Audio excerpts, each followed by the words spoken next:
guys, what's up? My name is Dom. Welcome back to my channel. If you're new to my channel, I typically make bookish content, movie content, and anything else in between because I like to do whatever I want on this channel. And tonight, we are going to be discussing all the movies and TV shows I watched in the month of March. This video is kind of a long time coming because we're nearing the end of April, but April just kind of flew by. I cannot believe it is April 21st and you guys are going to be seeing this on the 27th. Ooh, okay, time is flying by and it's kind of freaking me out, but on that note, I don't want it to fly by too quickly, so let's jump right into the movies. So the beginning of March was still Oscar season for me, so I was still trying to catch up on all the Oscar Best Picture nominees that I missed out on. So the first movie I'm going to be talking about is Past Lives. This is about two people. Both of them were born in South Korea. However, the woman left as a child, has since moved to Canada, eventually moved to the United States, and the man lived there until adulthood. They lost contact until adulthood, until one day they just came across each other, they found each other, and then they talk and they meet up and they discuss essentially the message of this movie is essentially what could have been. I was pleasantly surprised by this film. I found this to be a very sweet and beautiful story, albeit tragic near the end. I really love the exploration of relationships and identity. When it comes to relationships, I don't just mean romantic. I mean platonic or like child-parent relationship, things like that, and just what identity means to both of our main characters. Because the movie starts out with both of them essentially having the same identity. They were growing up in South Korea. Just one was a girl, one was a boy. And then how the simple act of, I don't want to say simple because moving countries is huge, but just something like that, just the act of moving a country can completely change who you are. And I like that this movie was told in like quote-unquote slice of life elements. I believe this movie takes place within a span of 20 years and you get to see how both of them are living within that 20-year span. And given what the themes of this movie were, I really like that both our characters had to meet each other in the future to clearly see what the truth is and where they both stood. Because that ends up being what cements their relationship and their identities. There's more I love about this movie, however, I don't want to spoil it for you guys, so I do highly recommend this. My only critique is that it could be a little too long. I was getting a little antsy, but in the end I gave this 4 out of 5 stars. The next movie I watched, because this was nominated for one of the screenplays, I can't remember if it's like original or adapted, whatever. It didn't win, but it was nominated, so I watched it, and there was so much hullabaloo last year, and that is May December. This is a fictionalized story of a true story. The story is that a grown woman had sex with her 13-year-old student, I believe, but I don't know if they were a teacher-student dynamic, but it was for sure a grown woman and a 13-year-old boy. She got married to him, they had kids in the future, so we have the fictionalized version of that family in this movie, and then the plot of this movie itself is Natalie Portman interviewing them because she's going to make a movie based on their story. I ended up thinking this movie was just okay. I was expecting a lot more given how much people, I don't know if this was a general internet thing or just the people I happen to follow on Twitter and Instagram, but people were hyping this up. I was expecting a 5 out of 5 star film. I got a 3 out of 5 star film. I definitely think y'all overhyped this. That's not to say I hated it. There were things I liked about it. I do think the acting was great, especially from the Riverdale guy. Like, he did a great job like representing, I kind of want to say a broken man. That feels like too strong of a word, but a very put down man, a guy who's not really confident in himself because he would curl into himself. He was very soft-spoken. He wasn't making eye contact. And the Riverdale guy, I don't even know his name, but the Riverdale actor did a great job with that. And Julianne Moore as the wife, she does such a great job portraying this crazy, hysterical woman. She does such a great job playing the worst person you know and making you so uncomfortable in this movie. And Natalie Portman does a good job too, because at first when watching the movie, if you like don't know who Natalie Portman is, you might think her acting's a little wonky in this, but that is just very much who her character is. Her character's exploring these people. She says some very off-putting things at times, and the whole like lift scene I thought was hilarious, just not in like a laugh out loud way, but just how much she perfected it. My favorite scene is near the end where Julianne Moore is basically calling out Natalie Portman Portman, and basically, and calling out herself too, like just not knowing it. To make a long story short, this movie is basically about the sensationalization of events, specifically like true crime, so to speak. They're very tragic events, but we always turn them into this big spectacle. I mean, look at the response to this movie. People, there was so much commotion about it. And people were like, oh, slay, mother, we love this movie, almost forgetting that this is based on a true story. Like a 13-year-old boy was raped by his teacher, adult woman, whatever she was. Having said that though, again, this movie was just okay in the grand scheme of things, and I think it's because of the runtime. This movie was way too long, and I think the ending would have been more powerful if they ended it on Julianne Moore's quote, but they didn't. It kept going. There was another scene, and it's like, this is not needed. This is unimportant. It would have ended with a bang if they just had Julianne Moore say what she needed to say and the screen faded to black. So again, I gave Made December 3 out of 5 stars. Fun fact, one of the kids in this is played by Elizabeth Yu, who's Azula in the live action Avatar: The Last Airbender. Kind of wild because during the beginning of the movie, I was cooking, so I had my back to the TV, and I just hear this voice, and I was like, wait a minute, that sounds familiar, because I think I watched this like a week after I finished Avatar, and I turned around, and there she was. She has a bright future ahead of her. You go, girl. Then I watched the last of the Best Picture nominees, and that is Anatomy of a Fall. This is about a woman who's accused of killing her husband. This is another movie I was surprised by. I went into this thinking I was going to be bored out of my mind, but my eyes were glued to the screen the entire 2 hours of this film. I could not look away, and I was getting so frustrated, but let's start from the beginning here. This movie has an absolutely great setup. It opens up with the woman, Sarah, I forgot what the character's name is, but the actress herself is Sarah Hewler, I believe. She's talking to a student, and then you hear this loud, obnoxious music, and you can see by her facial expression, like her very stressed smile, that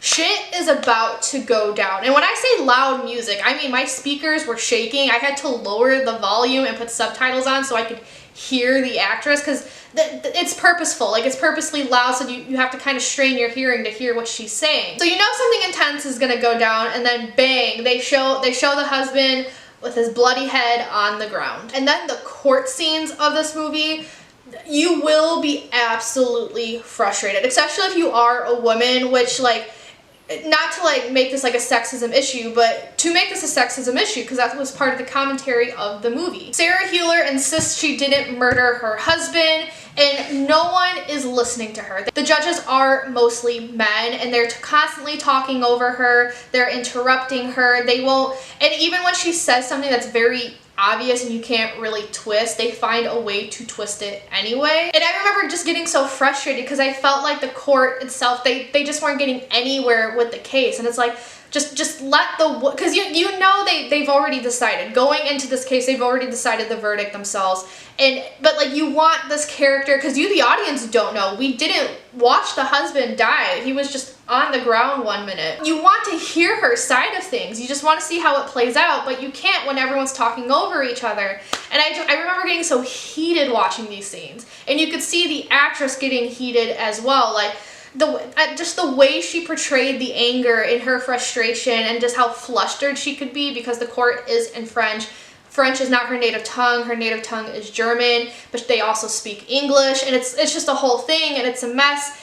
And part of you feels bad for her, even though there's that possibility she's a murderer. We also have some great acting in this movie. For example, the mom, Sarah Hewler. I mean, again, she was nominated for this, but also from the guy who plays the son. He is very subtle in his emotions, and he also plays a blind kid, and just the way he portrayed that. I actually had to look up to see if he's blind in real life, and he is not, but he had me convinced when watching the film. And then everyone else too, like the lawyer, you feel something for the really hot lawyer that went viral during all of this. And like the jury, like they've all played such a great job being assholes that like when I look at them, I feel a certain way, like forgetting, you know, it's their job to act. And I really liked how the ending of the movie played out. Like, yes, there was a verdict, but at the end of the day, you, the audience member, we still don't know what the truth is. We do not know whether or not she killed her husband, even with the verdict. And it's all because of the son, because there were so many changes he would make. He would constantly change his story but he only did it when he noticed his mom was in more trouble than he thought. And just the way it played out was so subtle. It's actually, it's hard to figure it out because these are things he could have just genuinely forgotten. But at the same time, he's so used to them, why did he forget them? There was one take I saw online that I really did like. Like, yes, we don't know whether or not she literally killed her husband, but I do like the take that she mentally killed him. And I think they did a good job portraying that. And what I mean by that is they show her success versus the husband's. Like, she was born and raised in Germany and uprooted her life and moved to France for her husband because he couldn't find his muse anymore. So he moved to his hometown, which is not even a big city in France. It's the rural part of France. And she, she doesn't speak the language. They had to communicate with each other in English. But despite all that, she's the one who's making money on their writing, whereas he couldn't get published. So he was jealous of her success. This was a really great movie. I gave this 4 out of 5 stars. So Oscar season's over, and I went to the theater to watch a horror movie called Imaginary. This is about a family that moves into an old house. It's the stepmom's childhood home, and they are haunted by a haunted imaginary friend. This looked dumb from the trailers. I was not expecting much from this movie. I knew I wasn't gonna be scared at all. But I was expecting like dumb fun, like so bad it's good. But this is so bad it's bad. I saw from the get-go that this is extremely tropey. You have the stepmom that the oldest child doesn't like, but the youngest child clings to. You have the bratty teenager, and then you have the young child who's all sweet and innocent, but is the one to start the whole mess. So as soon as that was introduced, I knew I was here for like a not so good time. And I think another issue I had with this movie was the little girl. I've noticed a lot of horror movies, not the good ones, it's always the bad ones like this. They always insist on casting these little girls, and I shouldn't say little, because they look like they're 8, 9, 10 years old, but then they have them act like they're 5. The little girl in this drew me fucking nuts. There was this like fake sweet innocence she was trying to portray, with this like pouty face and this very high-pitched voice, and it was grinding my gears, and it was just so weird because I see this girl who should be in the 5th grade, and yet she's looking at this children's book, because the main character writes children's books. She's looking at this children's book for, written for preschoolers, and she's like, I don't like him, he scares me. And it's like, girl, can you talk like a normal fucking child? But I also know that's not her. It's like a director's choice, and I don't understand that choice. Hire a fucking 5-year-old. Stop hiring these 10-year-olds. The first 2 acts of this movie were extremely boring, and again, tropey. The 3rd act, this is the reason I didn't give it 1 out of 5 stars. The 3rd act tried to be original. So I do have to give them credit for that, because I was expecting one of those like Satan is real type of stories, and that's not at all what's happening in the 3rd act. So good for y'all, I respect that. However, it was still just so over the top. I laughed, I guffawed, I made some type of noise that caused the whole row in front of me to look back at me, because I was like, what the fuck is happening? I am on a fucking acid trip. This is absolutely ridiculous. Everyone involved with this movie had to film this with that serious look on their face. There was also a twist in the 3rd act, and I'm constantly thinking about this because it randomly happens, but it's resolved so easily that it was unneeded, and it felt like they were just trying to hit like a certain runtime, because they could have gotten rid of it, and I feel like the flow of the movie would have been better. Whatever. And when I say it's tropey, it's one of those movies, where they resolve the issue, but it gets pushed back on another family. Like, they lose the bear, you later see the bear with another family. Girl. And the attempts at humor in this movie, it was all so awkward. None of the jokes landed, and that could be the acting, because a lot of the humor was given to the little girl, but she couldn't deliver. Like, she must be someone's child or something, because her acting was bad, and in order to be like essentially a lead in this film, she has to be related to someone. In the end, I gave this 2 out of 5 stars. The next movie is a rewatch, and I watched Amélie. This is a French movie that came out in like 2001, and it won an Oscar. And this is about a quirky woman named Amélie who helps her friends while she can, and in the midst of all that, she has fallen in love with a stranger. This is one of the very, very few rom-coms I like, and even then, I don't think I like it because of the rom-com aspect. I think it's just more so the vibes because it focuses on other things. The whole movie, she's trying to help people. It's one of those things where she's trying to help people, but like, who's gonna help her sort of deals. And everything's just super cute and it's like genuinely funny. I will say part of it, because again, she falls in love with a stranger, so like part of it, like part of you is gonna want to say, girl, just talk to him, because she almost goes out of her way to not talk to him. She plays games with him throughout the whole film. But like, if you have a suspension of disbelief, you will vastly enjoy this. And the music, I love the music. It is so fun. The next movie I watched is actually my worst movie of the year so far, and that is Irish Wish. This stars Lindsay Lohan, which is the only reason I watched this movie, because it's a Hallmark-esque movie, and I do not like Hallmark movies. In this movie, she goes to Ireland for a wedding, because the man she thinks she's in love with is getting married to one of her besties, but then some fairy does some magic and suddenly now she's in this alternate universe where she's getting married to the guy she thinks she loves. In the midst of all that, she meets another guy, the guy from Aragon, and realizes it's not the case and someone else is her true love. And this movie was bad. These type of movies are actually kind of difficult for me to critique because I think they're corny, they're predictable, they're cheesy, the dialogue sucks, nothing makes sense. But also at the same time, they're supposed to be like that. Like Hallmark movies, they're known for being cheesy romances. Everything unbelievable works out in the end. But they're supposed to be like that. They're supposed to be the movies you watch when you're feeling down and just need like something heartwarming. So it's like, I don't want to critique this movie for doing what it's supposed to do, but at the same time, I hate these type of movies, so I'm going to talk about some things. I have to say, one of the reasons I don't like this is that I don't understand what she sees in both these love interests. I've seen many Hallmark movies, as much as I hate them. I've seen so many in passing just because my mom's a big fan, and like, you know, sometimes I want to spend time with my mom, so I'll sit on the couch and watch these movies with her. And as terrible as I think they are, I could still see why they love each other. Whereas in this one, I was just so confused. Guy number one, the guy she thinks she's in love with, I did not understand at all. I thought he was a dick, which like I know is kind of the point because, you know, in the end she realizes she doesn't love him, but I thought like he was a dick from the beginning, even before the big reveal, because that's part of it. The big reveal is that, oh my god, he's an asshole. Even prior to that, I thought he was just very off-putting and didn't treat her well, and I was like, girl, stand up. But when it comes to the actual love interest, he has no personality. He carries around a camera. That's about it. Dude, lay down.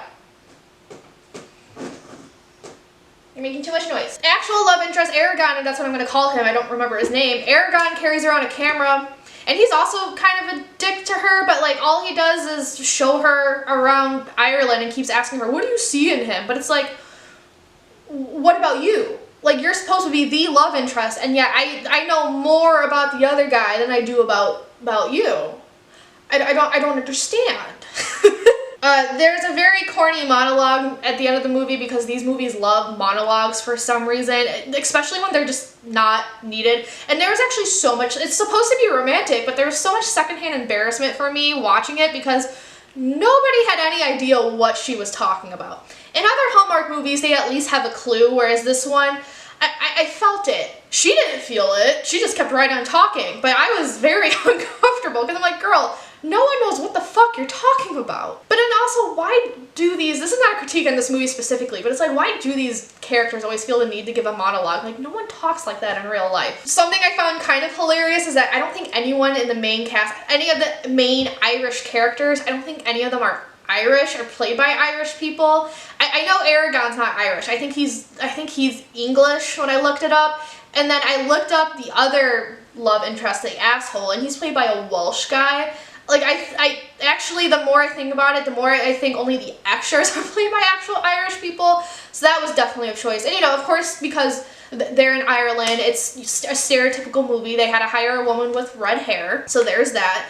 The whole fairy thing was very kind of uncomfortable just because, like, I mean, it's goofy, but, like, I understand in Irish folklore, you know, there are fairies, but this character was very much written in the way an American specifically would think an Irish fairy would act and would alter shit. You know what I mean? It's written by an American that thinks they know Irish culture, and when all they know about Irish culture is like the Disney Channel Luck of the Irish movie and St. Patrick's Day shit. Another thing I found hilarious is that Lindsay Lohan always wore something green throughout the entire film. Even if the dress was like purple, had a green belt. Sometimes the whole outfit, head to toe, was green.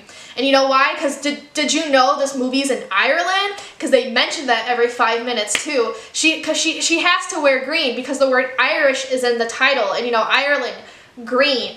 St. Patrick's Day, green. Irish, they're green.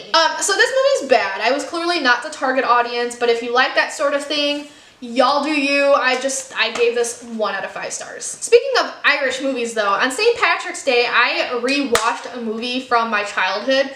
I first watched this when I was 9 years old and haven't seen it since. And I remember loving this movie so much and going to school to talk about it. No one had any idea what I was talking about. And when I brought it up to friends in the future, like when I was telling my friends, I'm rewatching this movie, no one had any idea what I was talking about. That movie is 2001's The Luck of the Irish. This is about a boy named Kyle. It's Heritage Week at his school. He doesn't know where his family's from. One of the running jokes of the film is that his dad's from Cleveland, but where is the mom from? She is a little weird. And then one day, because he wears this lucky coin, one day he realizes it's not the coin. He's wearing a fake. And his mom, he walks into this kitchen and his mom is like a foot tall. And that's when she reveals to him the big secret about their family is that they're Irish, because I don't know why that has to be a secret. But not only that, they are also leprechauns. Our main character, Kyle, is half leprechaun.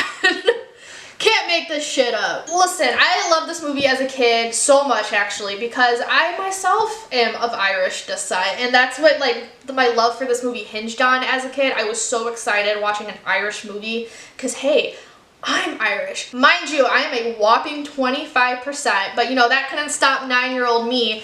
And I went to school bragging about how much I learned about Irish culture from this movie, and I learned so much about the country my grandpa was born in. And again, mind you, my grandpa moved to the United States as a baby, so he never even remembered Ireland because he hadn't been back since he was a baby. But you know, again, nothing could stop me. But watching this as a 26-year-old who's now more aware of what Irish culture actually entails and has actually been to Ireland, and you know, is more aware that my family is very much Americanized, this movie relies heavily on stereotypes. What I mean by that is that everyone in this movie, all the Irish characters specifically, very much feel like caricatures. It almost comes across like they're laughing at Irish culture. One of the jokes of the movie is that it's a surprise he's Irish. And that just feels weird. The grandpa's name is Riley O'Reilly, so, you know, first name O, first name.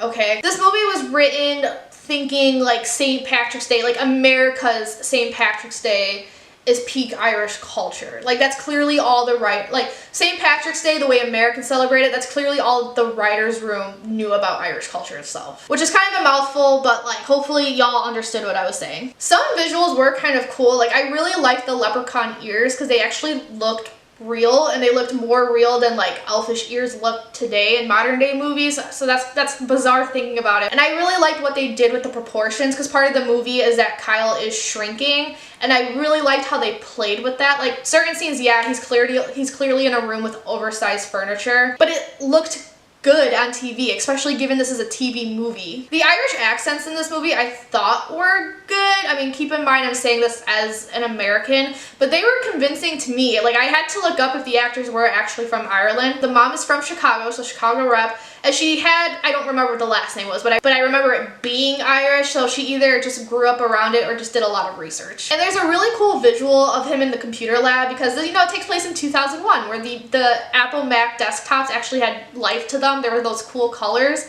And it's arranged in a way where it looks like a rainbow, and he's at the end of it because it's gold coin. So, you know, gold at the other side of the rainbow. I thought that was so clever. And this movie is definitely a product of its time, which is not a critique because a 2001 movie can't help but, you know, being looking like it was from 2001. Fashion, they're all wearing baggy clothes with the rope necklaces and spiky hair. And at one point, I think I audibly gasped when the female love interest walked on with her bright pink lipstick, and I was like, woo, I can't believe some of y'all thought that looked good back then. There was also some very random American propaganda in this. So at the end of the movie, he does a terrible iteration of Irish dancing.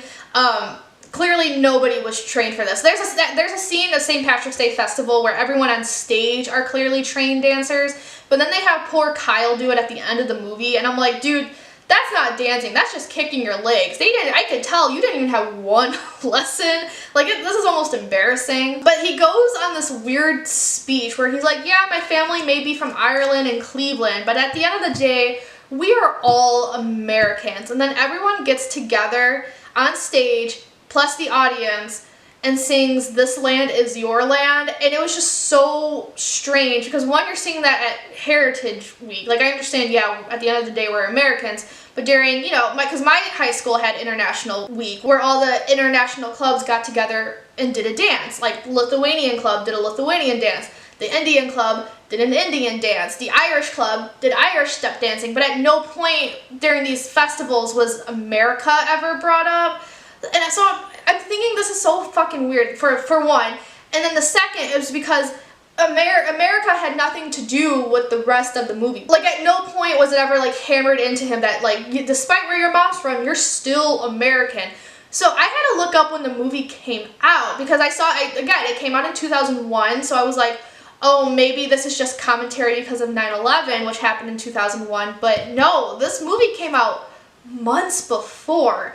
So I don't know what that was. I know during, like, George Bush's time as president, there was that, from what I remember, because in 2001 I was 4. At the beginning, when this movie came out, it was 3, and then by the time 9/11 happened, I was 4.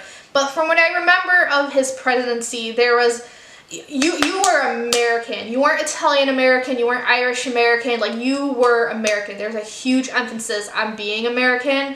So maybe that's part of this movie being a product of its time, but it was just bizarre. Given all that, I had a lot of fun with the ridiculousness of this movie, and if you just want something bad to watch, I would recommend this. So unlike Irish Wish, which I just thought was so bad it was bad, this movie is so bad it's good. So the last movie I watched in March, I went to the theaters for, and that is Immaculate. In this movie, a nun finds out she is pregnant despite never having sex. This is a horror film. It's one of those, like, nunsploitation films. I just heard of that word because of this movie, and it's like a whole subgenre of horror, which I knew. I've seen many horror movies when it comes to Catholicism and nuns are the main focus. I just never heard that word before, and now I'm obsessed with it. I was actually very excited for this movie. I really liked the trailers. I just think it's such an interesting idea. Like, Catholicism is in so many horror movies, and yet I feel like this is one of the first to, like, dare have a nun be pregnant through Immaculate Conception. But then I get to the theater, and I have to say the first act of this movie,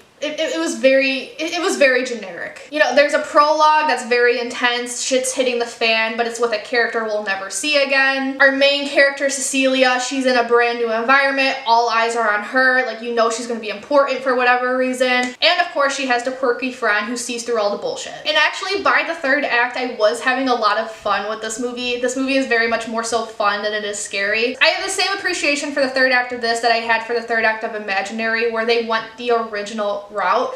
I was actually very surprised they did not go the Satan route. So I will say she is not pregnant with the Antichrist. There's a whole sequence though where we see nuns in these, like, creepy red masks, and I wish we got more explanation for them.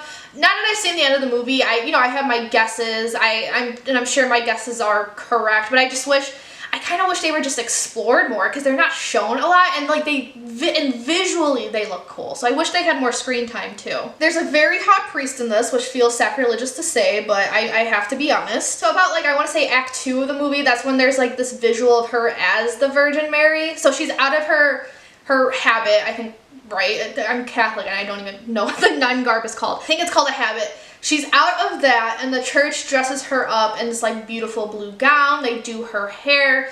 She's at the altar with tears in her eyes, and everyone's praying to her. And I actually really like that scene, like, just visually and what it's supposed to represent, because, like, if you grew up in the Catholic Church, you know that's kind of sacrilegious to portray yourself as the Virgin Mary. So, like, that's, at that point, that's when, you know, it clicked for me. The church she joined is fucked up. But it was so interesting reading responses to that online, because Apparently there's I shouldn't say apparently, I'm not shocked about it, but I found r/Catholics when looking up reviews for the movie just to see if, if people had the same opinion as me. And a lot of them were very offended by that scene. They're like, oh, it's offensive to the Virgin Mary. But it's like, it's supposed to be. Like, it's supposed to be perversive. You're supposed to be disturbed by that because that's what's telling you, like, something's not right with this church. And the acting in this was very well done. I definitely think we need to add Sydney Sweeney to the modern day Scream Queen list, especially near the end. Like, those screams came from the gut. Like, her voice was cracking. Oh, and another interesting about this movie, I haven't seen other people talk about it, but I remember being so confused in the beginning because she joins a church in Italy. So, everyone was speaking Italian. So some scenes they had subtitles, other scenes they had a human translator, so therefore no subtitles. And I always thought, I was confused at one point. I said something aloud and the poor person next to me looked over. It was the hospital scene where someone would say something in Italian and the translator said something different in English. And I remember saying, like, aloud, I was like, that's not what he said. And, like, but at the end of the movie, it all clicked. So I thought that was just such an interesting choice. So if you don't speak Italian, keep that in mind. So a very fun third act and like small details like that, but in the grand scheme of things, because of that first act and like even the second act took a while to pick up, overall, I gave this movie a 3 out of 5 star rating. Like, it's not bad, especially because of the third act, but like I also, at the same time, I can't believe this is the movie Sydney Sweeney was trying to get made for 10 years. But she had a vision and she went through with it. I have to respect that. So now we're going to talk about the TV shows that I watch. I say we as if there's more than one of me here. So me and my demons, me and the voices in my head, me and my dog Carmine over there. We're going to talk about the 5 TV shows I watched this month. 2 of them I completed. The other 3 they're either ongoing or they're like completed, but I haven't seen all of it yet. So I'm going to talk about the completed ones first. The first one I watched is Undead Unluck. This is an anime that takes place in a universe where certain people are given powers, so to speak. So we have our main character Fuko, who has unluck, and if that means if you touch any part of her skin, you're gonna come across some unlucky business.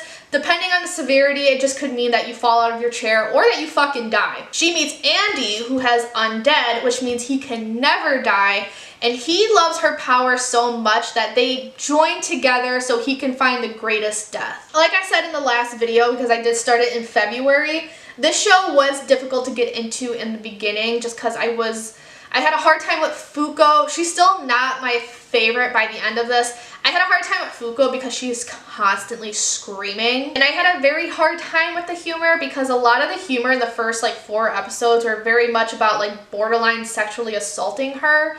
And I'm not about that. But I kept watching because I thought Andy was hot. Just like there's a hot priest in Immaculate, so of course my eyes are on the screen. My eyes are on the screen for Andy. Like, he's a silver fox, has a 6-pack tattoos. We love to see it. Luckily, I kept watching because once the Union was introduced, that's when the show started getting more interesting. And they basically control the world, whereas, like, if they don't, like, for example, if they don't stop one negator, the world's gonna end. When they do stop him, that's when the world continues. Like, this negator, because he didn't do something, Abe Lincoln got assassinated. If he had done it, Abe Lincoln would have been fine.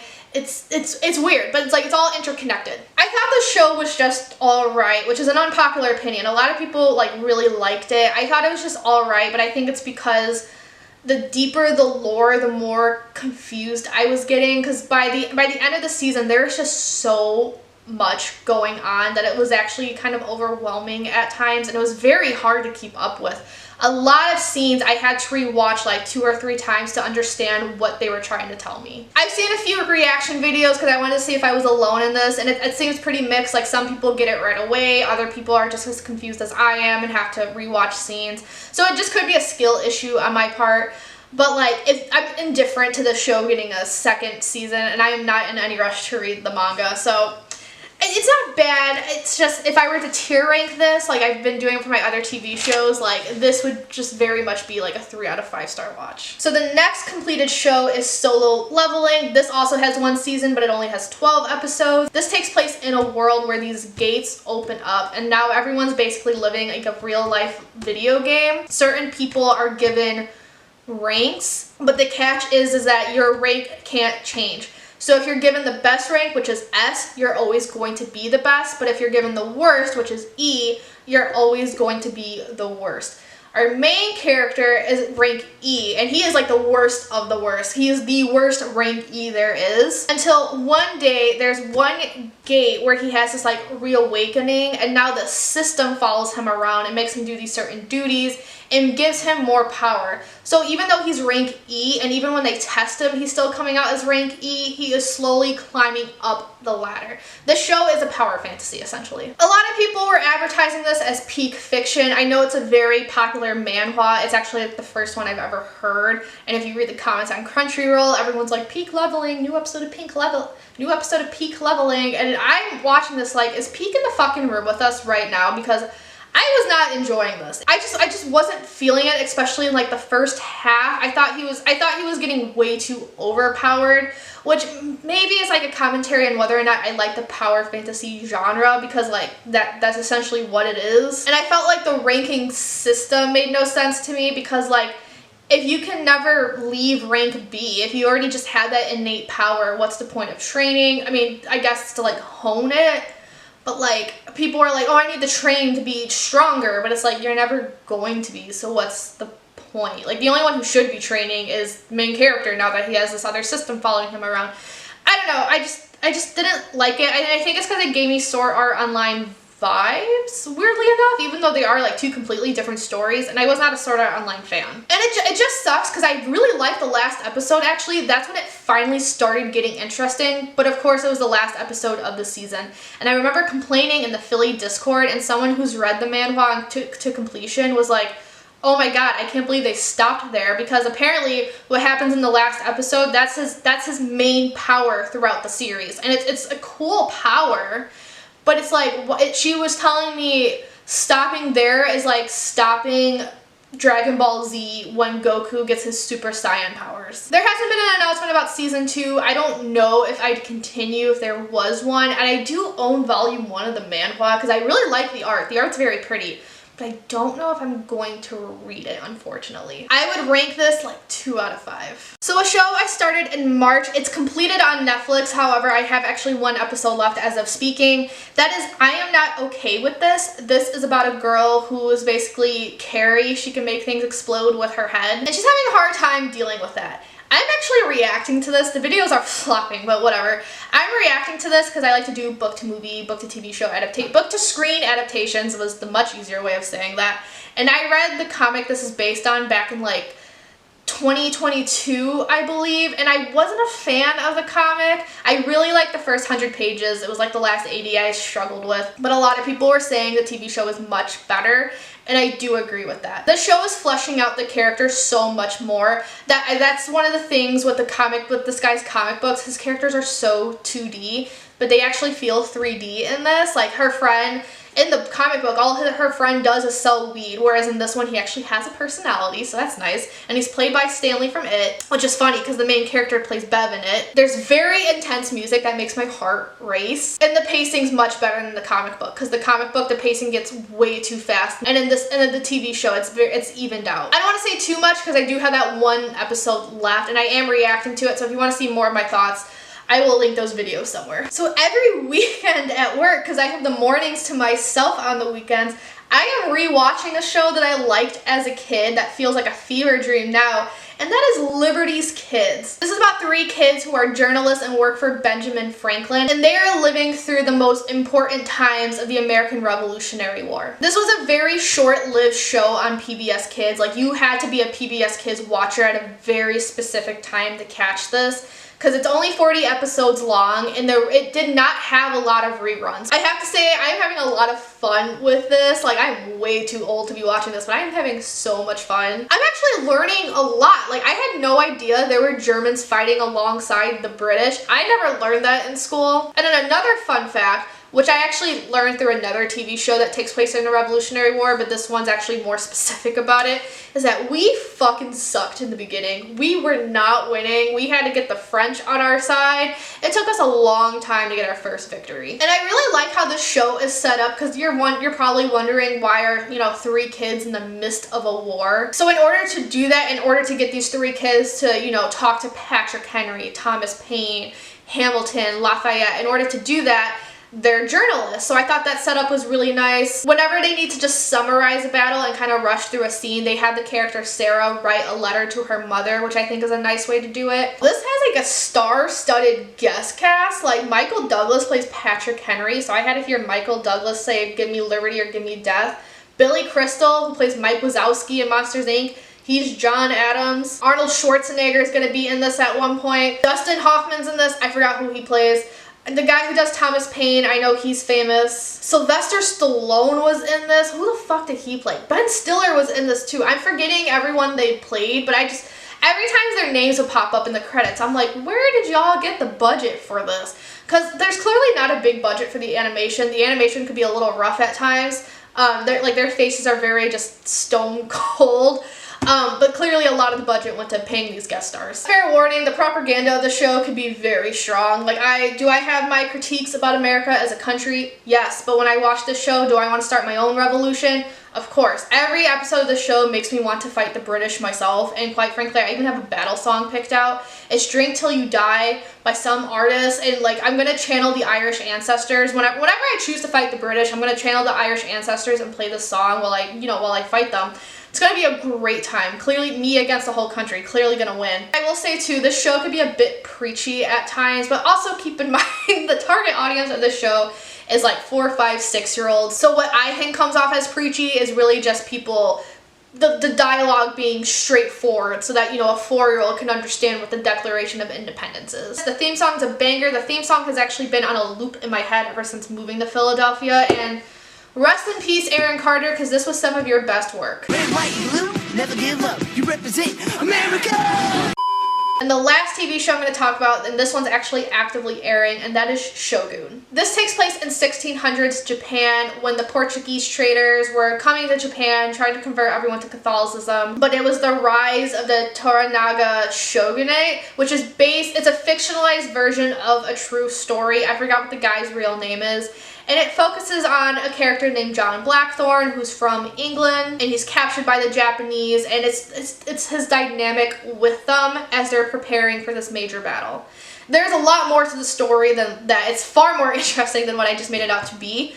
I had a plan to talk about this in depth, but now because as of filming this, there's only 1 episode left. I do want to save my commentary for next month when I would have this completed. So I'm not going to say a lot other than that this is show of the year. I don't care that we're in the beginning of 2024. I already know this is going to be my favorite show of the year. I highly recommend this. If you don't like subtitles, I don't care. Get over it. Watch this show. And that is it for this video. Let me know down below if you guys have seen any of these movies and TV shows and what your thoughts are. If you like this video, give it a big thumbs up. Comment, subscribe. Y'all know the drill. Without further ado, I'm going to peace out and I'll see you guys later. Ciao, tutti.